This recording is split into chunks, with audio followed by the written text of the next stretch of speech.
40 minute की सामयिक कही जाती है, कोई बात नहीं, आपके पास जितना समय हो आप उतने समय के लिए भी सामयिक में बैठ करके अपने व्रत का अभ्यास कर सकते हैं। 10 मिनट का टाइम है, 10 मिनट के लिए बैठो। 5 मिनट का टाइम है, 5 मिनट के लिए बैठो। पर जिनेंद्र देव ने जो मार्ग बताया है उस मार्ग का पालन अवश्य करो।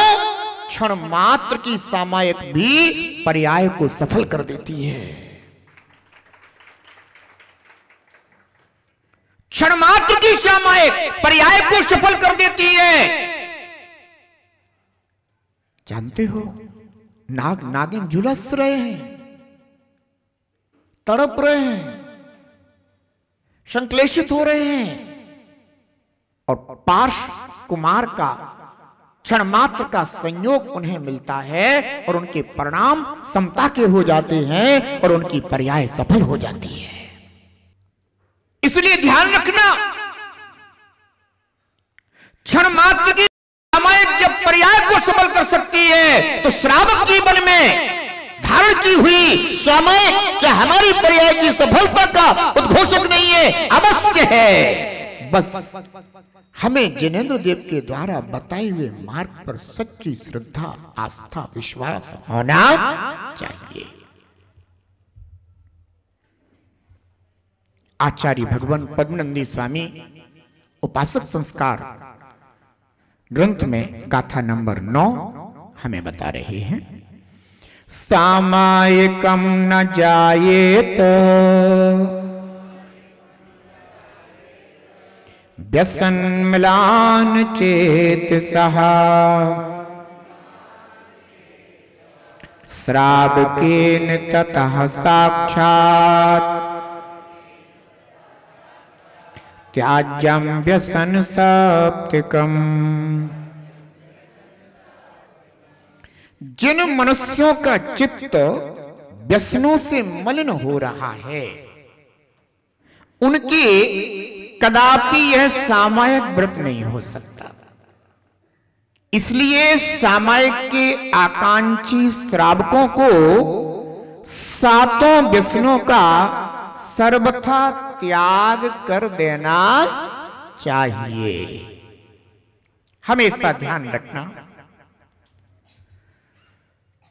जब भी कोई कार्य किया जाता है तो सबसे पहले उसके बाधक कारणों के विषय में विचार करना चाहिए कि इस कार्य में बाधक कारण कौन कौन से हैं और उन बाधक कारणों को हटाने का, त्याग करने का उपक्रम प्रथम आवश्यक होता है।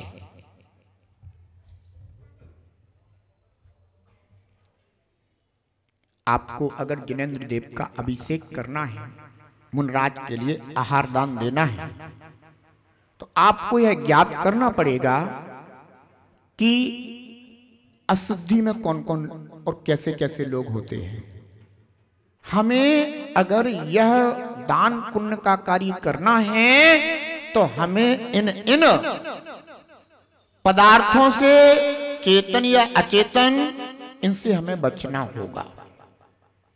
अगर हम इनसे नहीं बचेंगे तो हम कितने भी शुद्धि के संकल्प धारण करें, कितना भी शुद्ध होकर के उपस्थित हो, पर हमारी शुद्धि और विशुद्धि दोनों धूमिल हो जाएगी, हम उसको प्राप्त नहीं हो पाएंगे। और यदि हमने इन बाधक कारणों को समझ लिया, पश्चात शुद्ध वस्त्र पहन करके आए और आराधना आदि से जुड़े, दान आदि से जुड़े, तो आप उसे सहजता से प्राप्त कर लेंगे।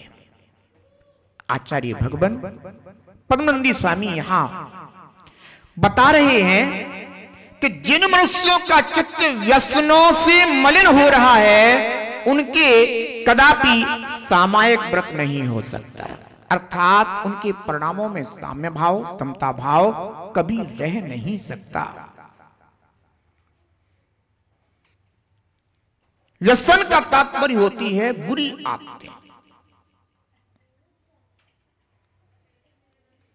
जो बुरी आदतें त्याज्य हैं, त्यागने योग्य हैं, छोड़ने योग्य हैं। अगर जीवन में बुरी आदतें हैं तो बुरी आदतें और अच्छे संस्कार दोनों एक साथ कैसे रह सकते हैं? इसलिए अगर कोई सामायिक व्रत को धारण करने वाला है तो आचार्य परमानंद स्वामी कहते हैं हम जैसे आचार्य भगवंतों को कि बेटा पहले उस सामायिक व्रत धारण करने वाले के लिए व्यसनों का त्याग करा देना। व्यसन यानी बुरी आदतें। ये बुरी आदतें बहुत पुराने समय से चली आ रही हैं, आजकल की नहीं। कब से हैं? कब से हैं? बस अनादिकाल से है। बड़ा गहरा संस्कार है।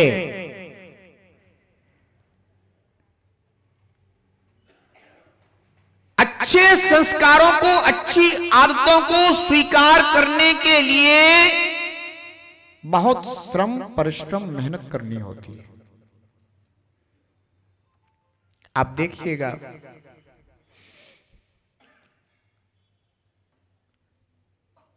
अगर किसी को घूमने जाने के लिए कह दें तो जल्दी तैयार हो जाएगा, और अगर ये कह दें कि आपको सुबह से उठ करके प्रतिदिन जिनालय आना है तो कहेगा कि टाइम तो मिलता नहीं है। अब बताइए,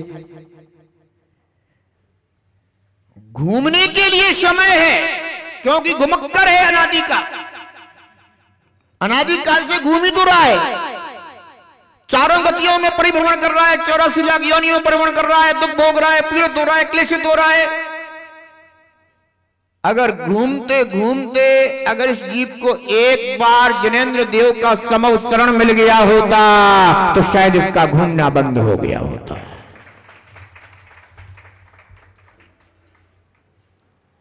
अरे भाई, सुबह सुबह तुम्हें घूमने जाना है, आप जाइए घूमिए, पर अच्छे स्नान ध्यान करके, शुद्ध वस्त्र पहन करके, शुद्ध संकल्प अपने मन में लेकर के अपने घर से चलिए कि आज मैं अपने घर से उस जिनालय में जाऊंगा जो जिनालय कम से कम 1 किलोमीटर दूर है, 1.5 किलोमीटर दूर है, 2 किलोमीटर दूर है, पैदल जाऊंगा। आपका घूमना भी हो जाएगा, प्रभु से मिलना भी हो जाएगा, संकल्प भी पवित्र हो जाएगा और जीवन शुद्ध हो जाएगा। घूमने के लिए किसने मना किया? अरे आपको घूमना ही तो है। ये मंदिर, ये जिनालय ऊर्जा के स्थान होते हैं, यहां पर शुद्ध ऊर्जा मिलती है, पवित्र ऊर्जा मिलती है। जिनेंद्र की प्रतिमा मंत्रों से संस्कारित की जाती है, प्राण प्रतिष्ठा की जाती है, और उनका प्रभाव इतना होता है, इतना प्रभाव होता है कि ये मलिन चित्त वाले कुदेव आदि भी भगवान के चरणों में, जिनालियों में प्रवेश नहीं कर पाते हैं। अब विचार करना कि जिनेंद्र देव का इतना प्रभाव होता है, ऐसी शुद्ध विशुद्ध ऊर्जा जहां पाई जाती है, अगर हम सुबह उठ करके वहां घूमने के लिए आ जाएं, कहा है कि कितना घूमना है? 3 बार घूमो। 3 बार घूमने से अगर संतुष्टि ना हो तो 7 बार घूमो, 9 बार घूमो, 21 बार, 27 बार, 108 बार, और तब भी पूर्ति ना हो तो 1008 बार पूरे परिक्रमा लगाओ तुम तो जिनालय के। कितना घूमना है?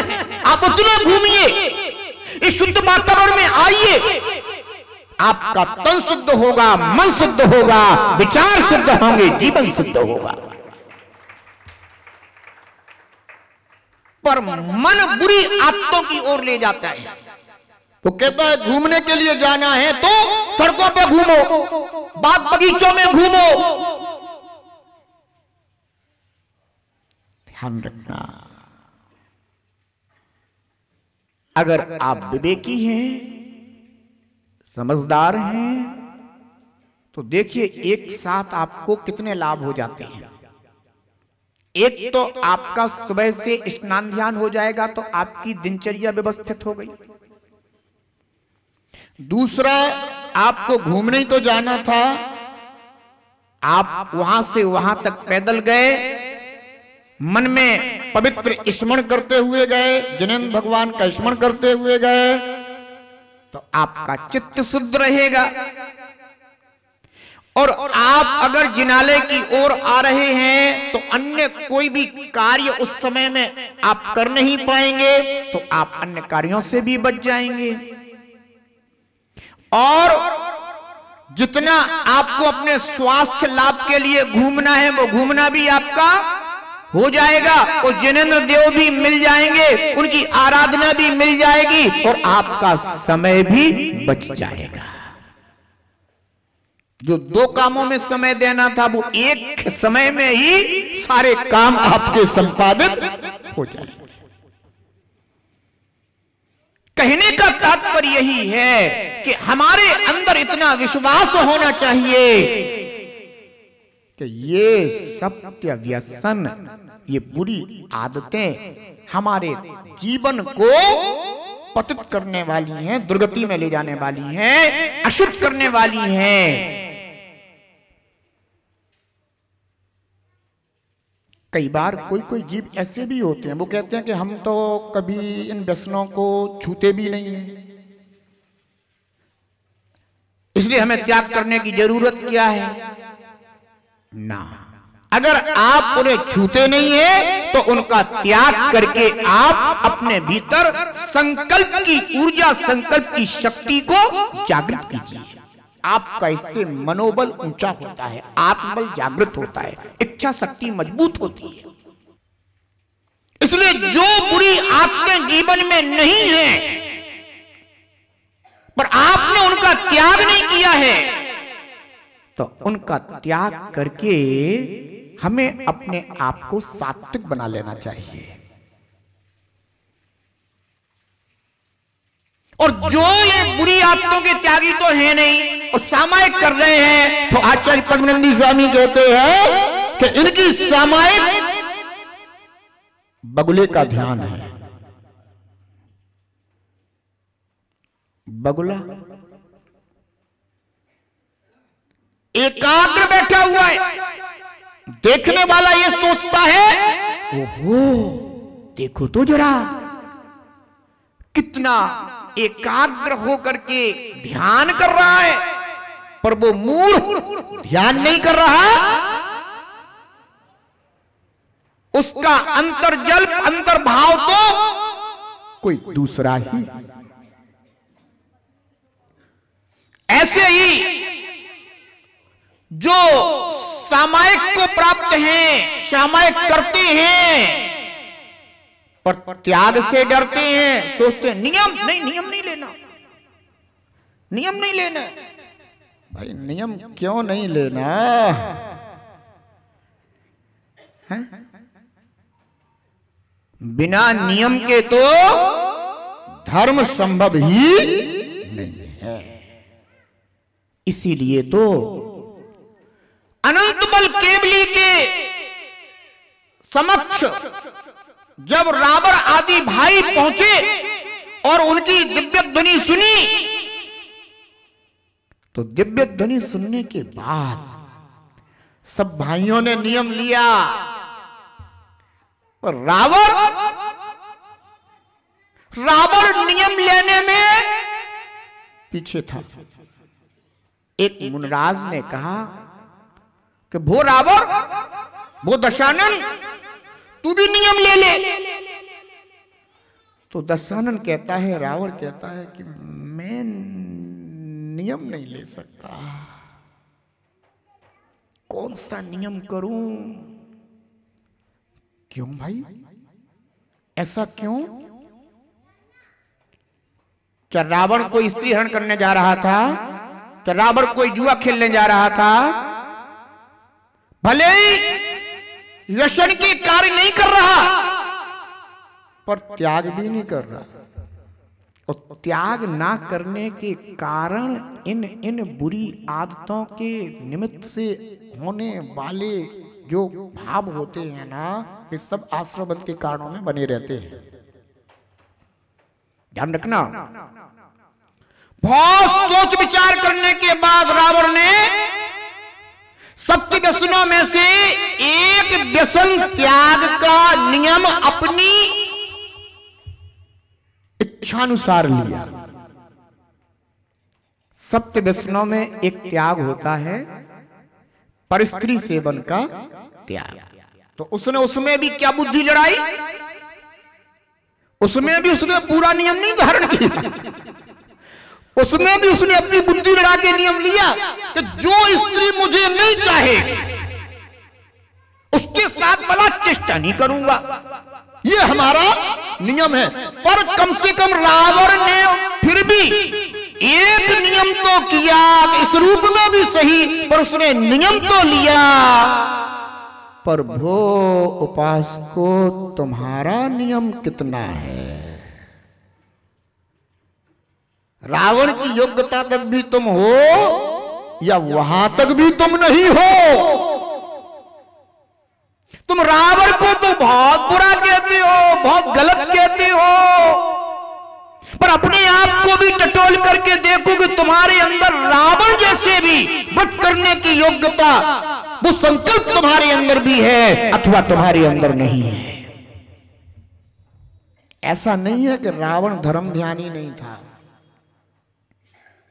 कई बार जो कहने लगे, अरे हम तो रोज मंदिर जाते हैं, रोज पूजा करते हैं, उन राजों को दान देते हैं, स्वाध्याय करते हैं, धर्म ध्यान करते हैं हम तो।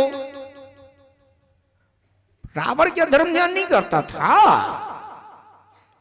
क्या वो शांतिनाथ भगवान का आराधक नहीं था? क्या वो शांतिनाथ भगवान के जिनालय में जाकर के प्रभु की आराधना पूजा उपासना नहीं करता था? क्या वो तत्व चर्चा नहीं करता था? क्या वो स्वाध्याय आदि नहीं करता था? क्या वो जिनेंद्र भगवान के अकृत्रिम चैत्यालयों की आराधना करने नहीं जाता था? अरे वो तो सुमेरु पर्वत में जाता था जिन मंदिरों के दर्शन वंदन आराधना करने के लिए।